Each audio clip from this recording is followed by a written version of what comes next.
So I'm going to change Emily's insulin pump. Emily wears an Omnipod, and this is her pump. It's kind of like a sticker with a pump attached to it. And so what I have to do is open it up. And this is her actual pump. As you can see, it's about that big. And this is was my old pump right here. And there's a needle. We're going to fill this full of insulin. And this is my new pump right here. And this is me. Hi! Okay, so we're going to use Humalog. Yep. And we're just cleaning the top. And then Needle. we're going to draw back. Yep, see that little needle? Don't touch it. I know. Okay, there we go. We're going to poke it in here. And Push the air in. And then I'm going to try to draw in the insulin without any bubbles. And what happened if there were bubbles, Mama? Well, it could just interrupt the flow of insulin as I'm injecting it into the pod. I So saw bubbles. the fewer bubbles, the better. Okay, and then I fill her pod here with about 90 units, give or take. Okay. And then we're gonna put the cap back on. And it can't be cold. We keep the insulin in the fridge, but you don't want to inject cold insulin into the pump, otherwise it could make it malfunction. So, Emily, hold on to that. Don't squeeze it, just hold on to it like that and keep it warm. Emily's pump is susceptible to static.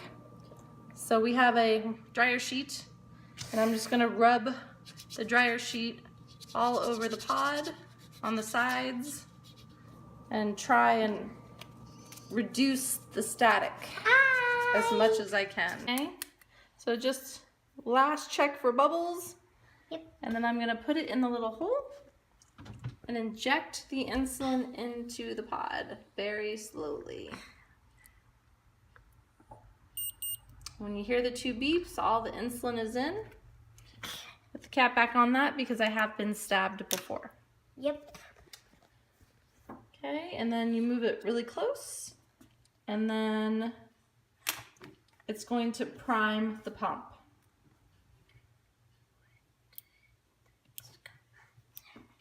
Okay, so after her pump is primed, it just has a series of things you have to do. You're going to take off this cap here and make sure there's nothing poking out of it there.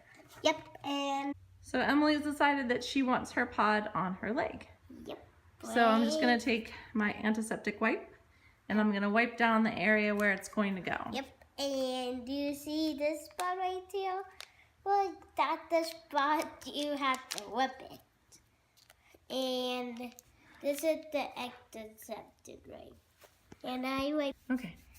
So So we're just going to clean the area where it's going to go. You can see the marks of where her pod was. yep. And I put it right here. Okay, and then it has to dry completely before we can put it on. Okay, so now I have to take the adhesive off the back. I will do it. Here, Emily. Yep. And Okay, and then we're just going to put it on. yep. See the sticky part there? That's where you put it on right here. So we have to keep moving the spot around because you can't keep putting it on the same spot over and over and over again. Yeah, because what could happen?